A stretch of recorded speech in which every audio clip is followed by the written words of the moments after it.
Yesus punya Tuhan. Iya, tuh. Itu kan Yesus berteriak dengan suara nyaring waktu disalib itu.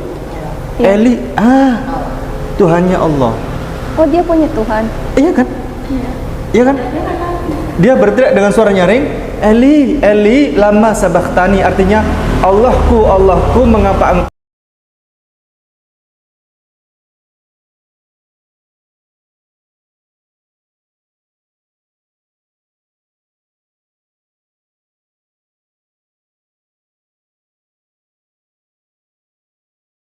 CTS. Mantap.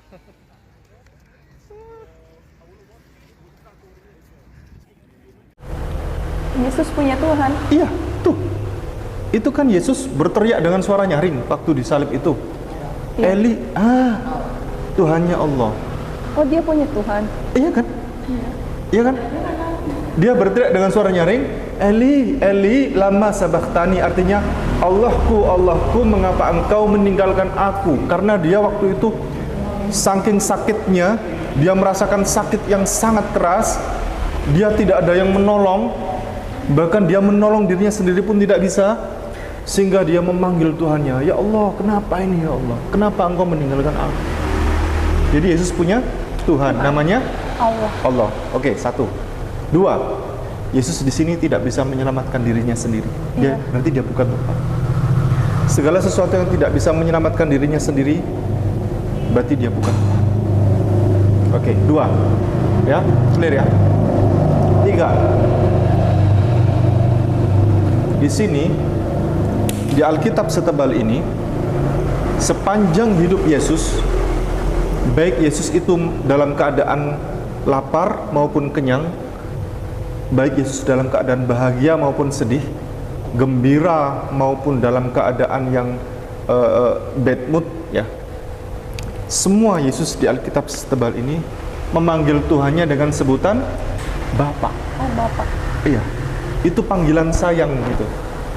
Panggilan sayang Yesus untuk apa? Untuk rasa dekat, rasa dekatnya dengan Tuhannya, sehingga Tuhannya itu dipanggil dengan sebutan Bapa. Kok banyak namanya?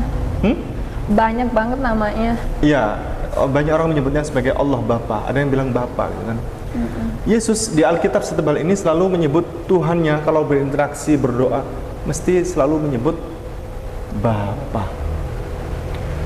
Baru di ayat ini, di satu ayat ini saja, yang Yesus memanggil Tuhannya dengan sebutan Eli. Eli, ya kan? Iya, Eli. Ada yang aneh nggak? Ada. Sepanjang hidup Yesus, mulai dari kecil sampai dewasa, dia menyebut Tuhannya dengan sebutan Bapa. Kok tiba-tiba ini menyebut dengan sebutan Eli? Berarti sama seperti ini. Ada orang laki-laki ini sudah berumah tangga sekitar 30 tahun, sudah menikah dengan seorang perempuan, laki-laki itu selama 30 tahun, menyebut istrinya dengan panggilan sayang. Terus kemudian laki-laki tadi itu suatu ketika dia di depan rumah, dia lagi baca-baca buku di depan, istrinya masak di belakang, terus kemudian muncul suara begini, panggilannya, Dinda, begitu. Istrinya tiba-tiba marah, lari ke depan. Hei, saking marahnya itu sampai menyebut suaminya, hei katanya. Hei, apa yang kau sebut? Siapa yang kau panggil tadi? Ada dua kemungkinan. Kemungkinan pertama, si suami, si laki tadi punya wanita pujaan lain, wanita idaman lain kan, sehingga dia telepon, sehingga ke preset lidah bilang Dinda, begitu. Nah, oke, clear ya, ketawa Mbak, clear ya. Atau yang kedua, si lakinya tadi ternyata bilang gini jawabnya. Yang pertama bukan, ternyata lakinya bilang gini, karena istrinya marah-marah, dia bilang gini, bukan aku yang nyebut tadi, itu loh tukang bakso di depan, suaranya persis suaraku. Dia telepon panggil istrinya Dinda, gitu. Nah, ini sama.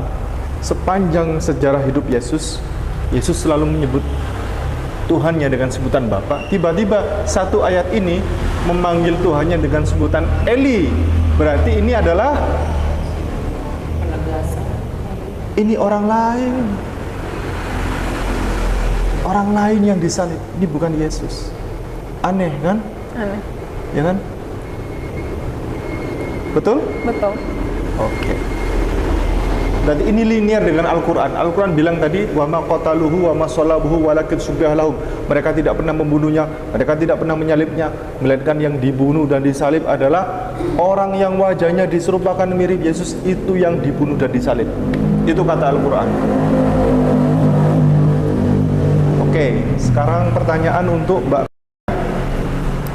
Oke, Mbak izin bertanya, ini hanya permisalan saja. Misalnya Mbak sudah berumah tangga, sudah punya anak. Anaknya mau laki apa perempuan? Saya laki-laki maunya. Maunya laki-laki. Oke, Mbak punya anak laki-laki. Punya anak laki-laki lucu sekali. Gemes gitu kan, bikin gemes, lucu anaknya. Bikin senang kalau lihat, kalau menggoda gitu kan. Sudah, anak laki-laki punya usia 5 tahun. Kemudian waktu itu, misal ya, ada orang sahabatnya Mbak, itu namanya, ya namanya kira-kira namanya siapa ya? Namanya Lili ya. Misal ini ya, Lili itu sahabatnya, sahabat karib. Ya. Tapi dia itu punya hutang kepada Mbak. Hutangnya cuma 5 juta rupiah, tapi tidak disahur. Hutangnya sudah lama tidak disahur oleh Lili kepada Mbak. Sehingga Mbak ini nagih-nagih hutang di WA dan sebagainya. Malah Mbak Lili ini mengancam-ngancam Mbak. Mau ngancam inilah, mau ngancam itulah gitu kan. Intinya dia nggak mau bayar hutang. Jadi mengganggu sekali nih Lili ini. Justru dia yang punya hutang, malah dia yang melakukan ancaman bullying kepada Mbak. Akhirnya sudahlah, ini daripada saya capek hutang cuma 5 juta rupiah, daripada bikin pikiran terus, sudah mau saya maafkan saja. Ikhlaskan. Nah, sekarang kan mau memaafkan Lili kan? Bagaimana cara Mbak memaafkan dosa Lili? Caranya adalah dengan membunuh putranya Mbak tadi. Ya, Mbak punya anak. Oh iya. Anaknya Mbak itu dibunuh oleh Mbak sendiri, lalu memaafkan Lili.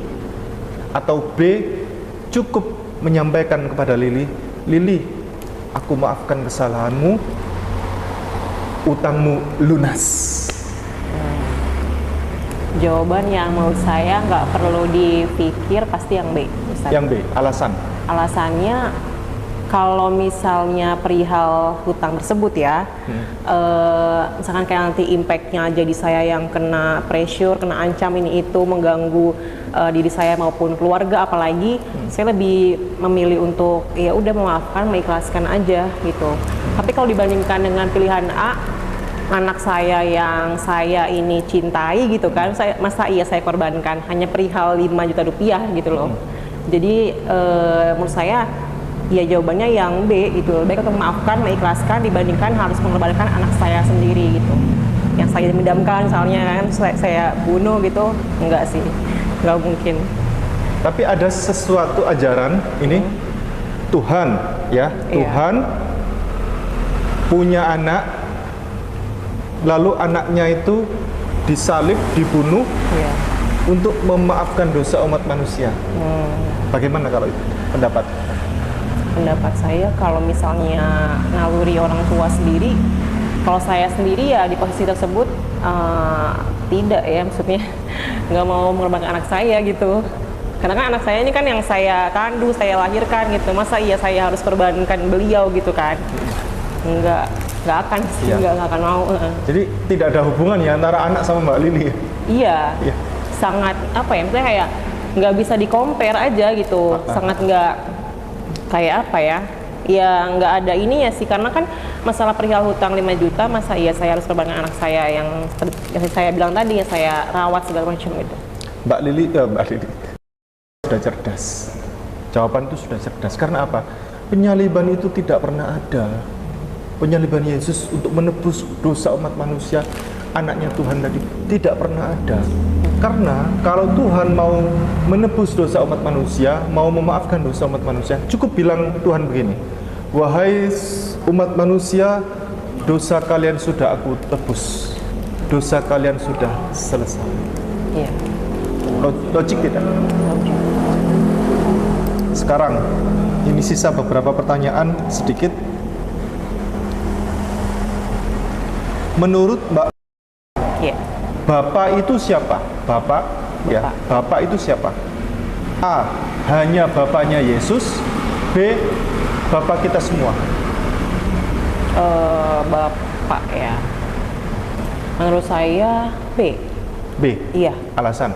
Alasannya kalau Bapak itu berarti kalau yang tadi kita sempat ulas juga sebelumnya bahwa itu kan Yesus memanggil itu kan dengan sebutan Bapak atau Allah Bapak, ya kan?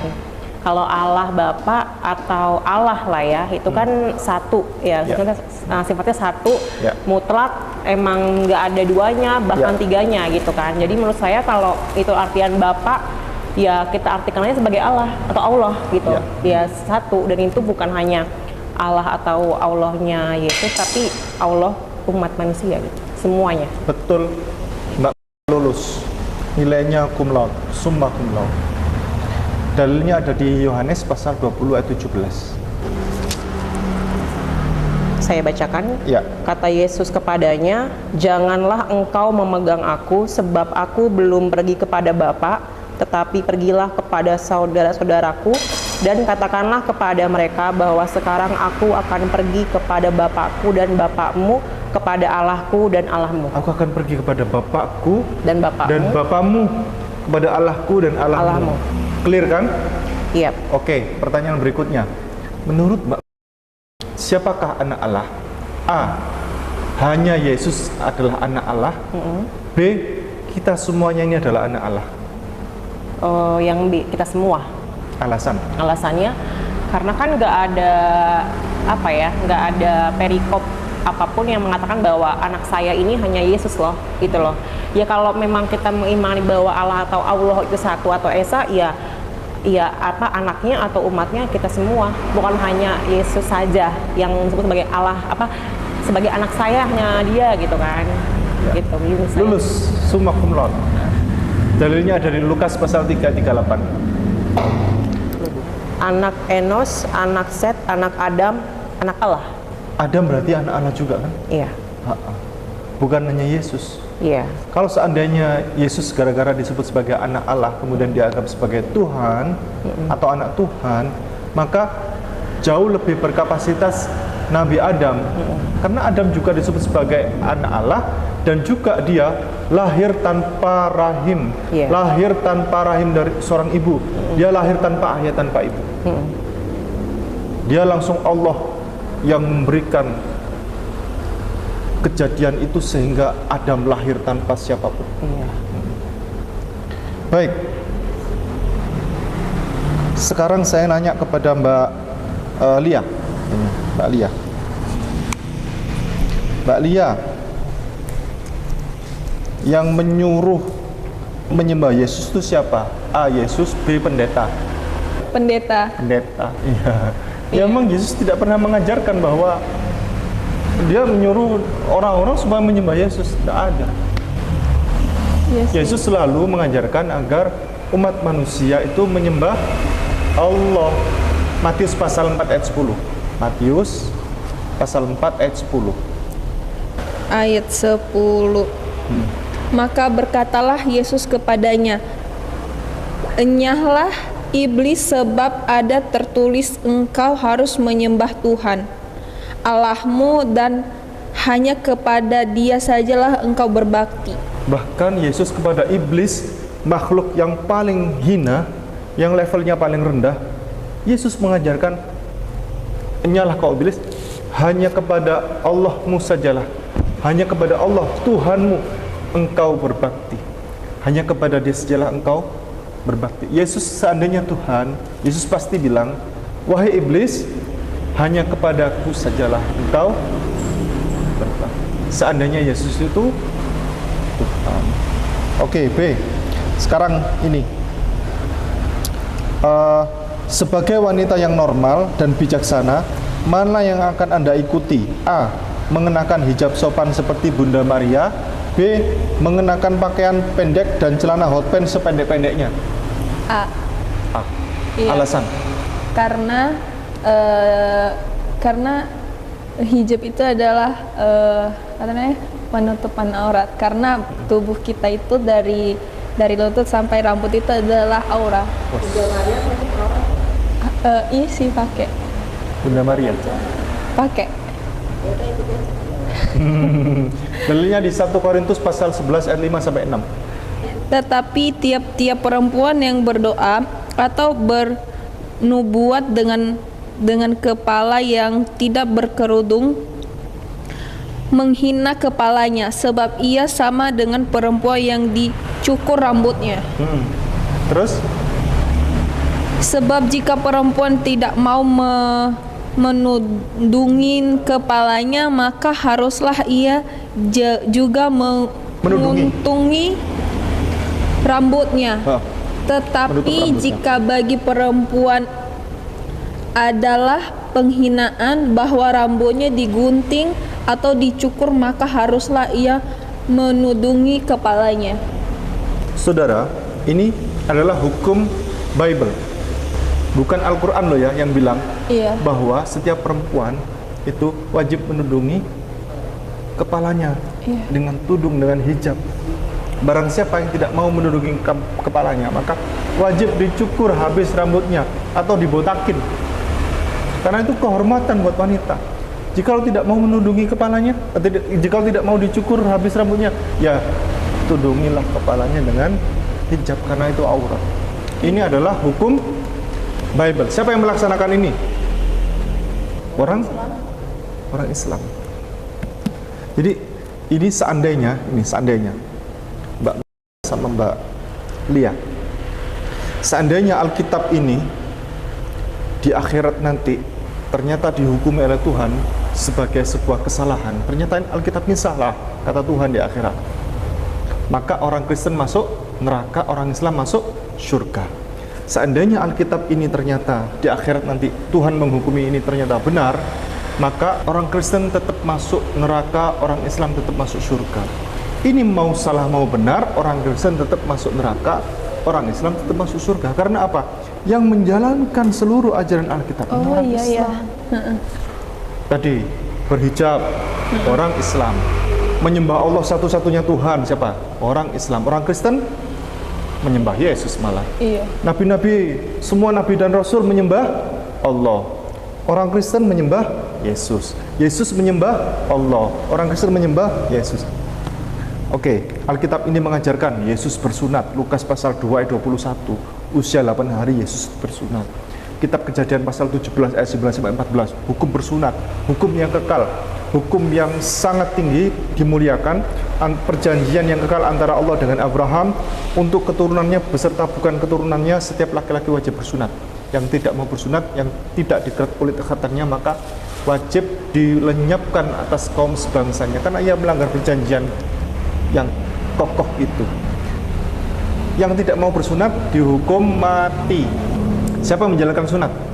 Orang Islam. Orang Kristen mau sunat mau kagak silahkan, kan begitu. Sekarang banyak sekali ya Yesus. Kenapa Bunda? Oh, Matius pasal 27 ayat 59. Yesus mati dikubur dikafani menggunakan kain lenan warna putih. Kain kafannya warna putih. Coba, siapa yang menjalankan ajaran yang kalau orang meninggal itu mati dikubur dikafani tidak menggunakan peti, tidak menggunakan baju pengantin? Coba siapa? Orang Islam. Bible ini mengajarkan kalau meninggal mati dikubur dikafani pakai kain kafan warna putih. Oke, lanjut. Yesus itu gemar bersujud. Matius pasal 26 ayat 39. Yesus dikit-dikit bersujud. Yesus salat subuh. Siapa yang kalau berdoa bersujud? Orang Islam. Di gereja harus sujud enggak? Enggak. Yesus salat subuh. Markus pasal 1 ayat 35. Yesus salat subuh. Mau tahu ayatnya enggak? Apa cukup saya terangkan? Mau tahu ayatnya enggak? Cukup terangkan. Yesus salat subuh. Markus pasal 1 ayat 35. Silakan dibuka sendiri. Banyak sekali ya ajaran-ajaran yang orang Kristen tidak melaksanakan. Yesus melepas terompahnya, ajaran melepas terompah kalau mau masuk ke bait Allah dan seterusnya. Sekarang saya ada dua pertanyaan terakhir. Saya serahkan kepada Mbak. Lebih logis mana, Mbak? A. Ibadah dengan cara bernyanyi-nyanyi. B. Ibadah dengan bersujud menghadap Tuhan dengan muka sampai ke tanah. Yang B. Yang B, alasan? Alasannya mungkin kalau yang A, kalau bernyanyi itu lebih ke duniawi ya Ustaz. Maksudnya bukan kita fokus berdoa dengan Allah atau Allah gitu loh. Karena kan kalau di yang saya pelajari itu kan bahwa di saat kita ibadah itu kan memang pikiran hati terfokus sama apa yang sedang kita jalani gitu kan. Kalau dengan bernyanyi atau misalkan memuji-muji gitu mungkin lebih ke duniawi sih. Jadi kayak mungkin tidak fokus gitu. Jadi lebih prefer untuk yang jawaban yang B. Yang B. Iya.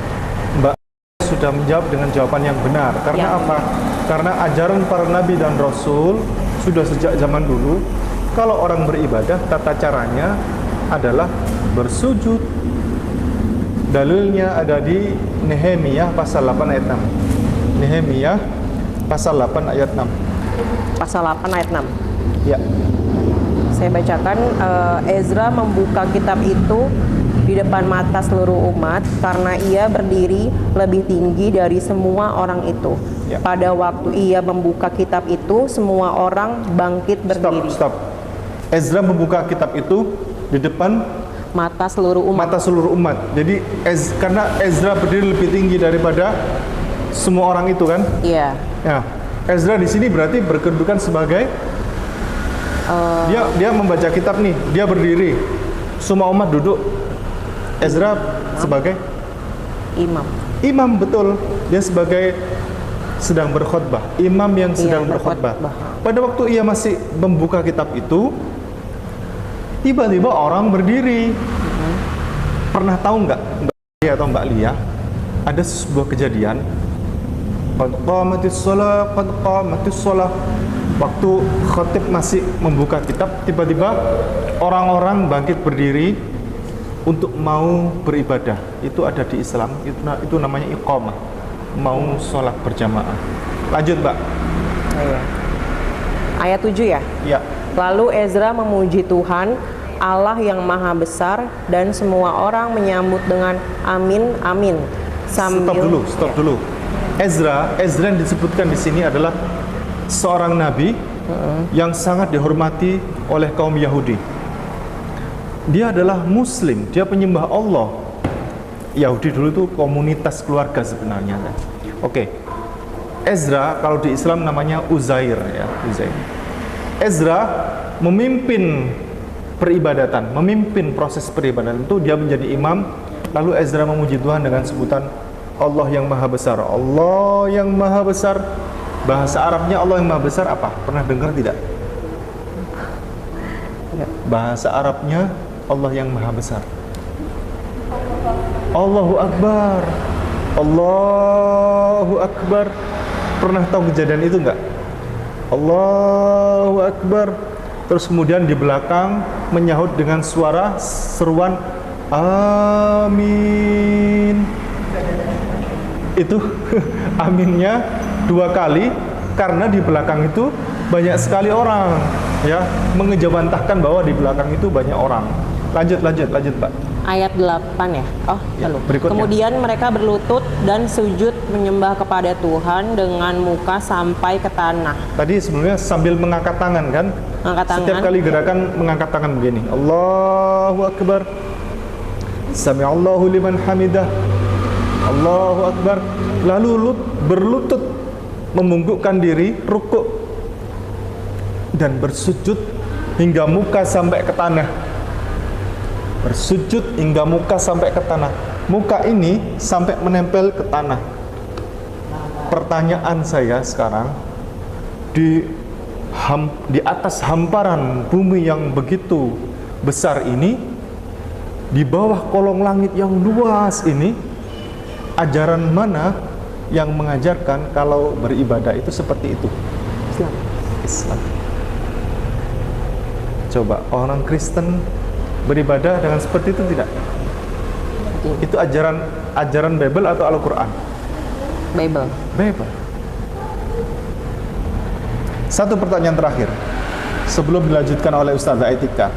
Menurut Anda, terakhir ini, saya tanya kepada Mbak, menurut Anda, sebaiknya pilih mana? A. Ajaran kasih.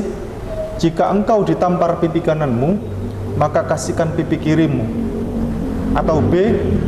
Jika engkau dizalimi, maka balaslah. Balaslah.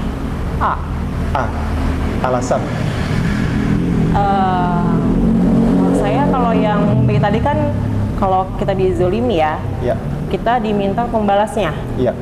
Saya nggak setuju sih gitu, karena nggak selamanya kan, saya nggak, sebenarnya bukan nggak selamanya, tapi emang seharusnya memang kejahatan itu nggak harus kita balas juga dengan kejahatan gitu loh. Iya. Misalkan kayak dia mencuri barang saya, Iya. saya harus curi balik barang dia, Iya. atau mungkin saya harus hakimi dengan cara apa gitu kan? Iya. Maksudnya ya itu yang B menurut saya salah sih gitu. Ya.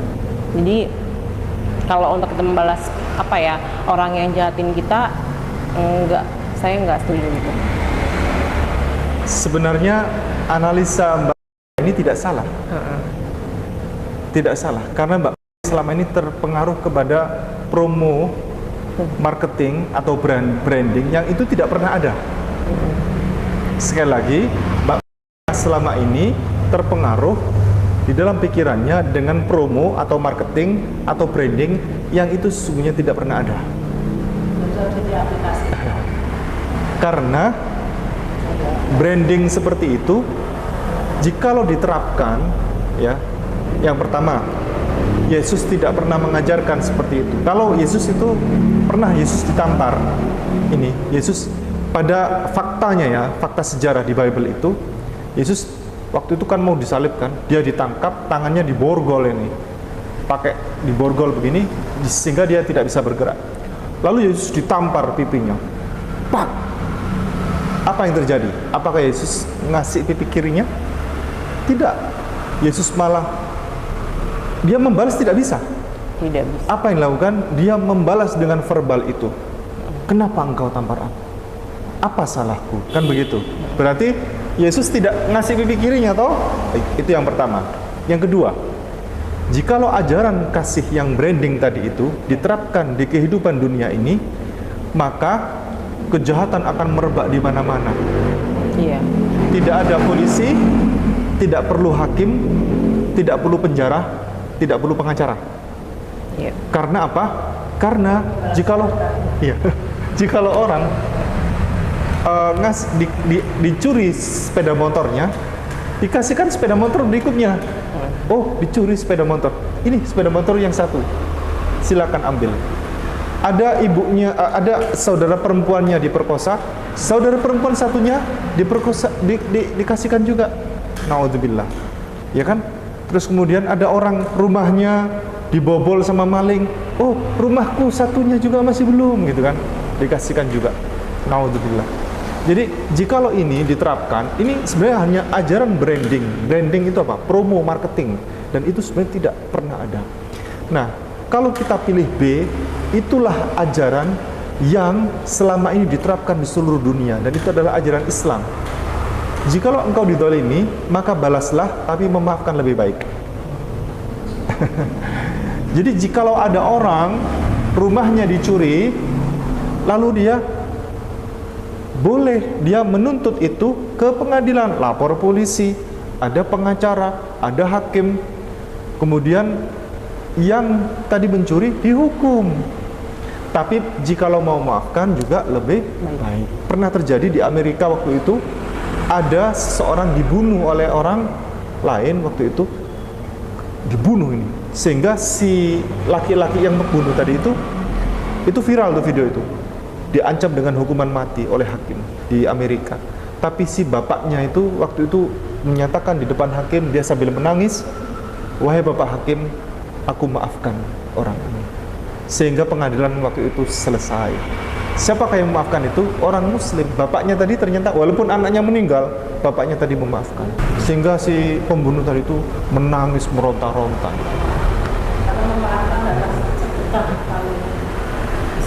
Ya. Sudah, ini akan dilanjutkan oleh Ustazah Etika, dan nanti Ustazah Etika juga sedianya mau menanyakan kepada Mbak, apakah bersyahadat juga malam ini atau besok silahkan, bebas ya. Ya, malam ini insya Allah kita akan mensyahadatkan Omilia kuasa panggilannya Lia. Dia ada yang memaksa untuk bersyahadat? Tidak ada. Dengan sukarela datang ke sini? Iya. Keluarga sudah bersedia? Sudah. Dia bersedia untuk melaksanakan perintah-perintah dalam agama Islam, sholat, zakat, puasa? Siap ya. Kemudian sudah mantap betul tanpa paksaan untuk masuk agama Islam? Sudah mantap. Oke, jabat tangan saya. Bismillah. Ar-Rahman. Ar-Rahim. Dengan nama Allah. Yang Maha Pengasih. Maha Penyayang. Asyhadu. Alla. Ilaha illallah. Wa asyhadu. Anna. Muhammadan. Rasulullah. Ya. Aku bersaksi bahwa tidak ada Tuhan selain Allah yang wajib dan berhak disembah, dan Nabi Muhammad adalah utusan Allah. Alhamdulillah sah. Allahu Akbar. Ya, kamu sudah sah. Kita bisa berpelukan sebagai sesama saudara. Sekarang kamu menjadi seorang muslim ya. Besok harus mandi besar. Dan tentu nanti WA. Ya. Untuk belajar sholat, Mas Ipung doakan sebentar. A'udzubillahi minasyaitonirrajim. Bismillahirrahmanirrahim. Alhamdulillahirabbil alamin. Allahumma shalli wa sallim wa barik ala nabiyyina Muhammad wa ala alihi wa ashabihi ajma'in. Allahumma ighfir lana wa li walidina warhamhum kama rabbawna shighara. Rabbana atina min ladunka rahmah wa hayyi' lana min amrina rasyada.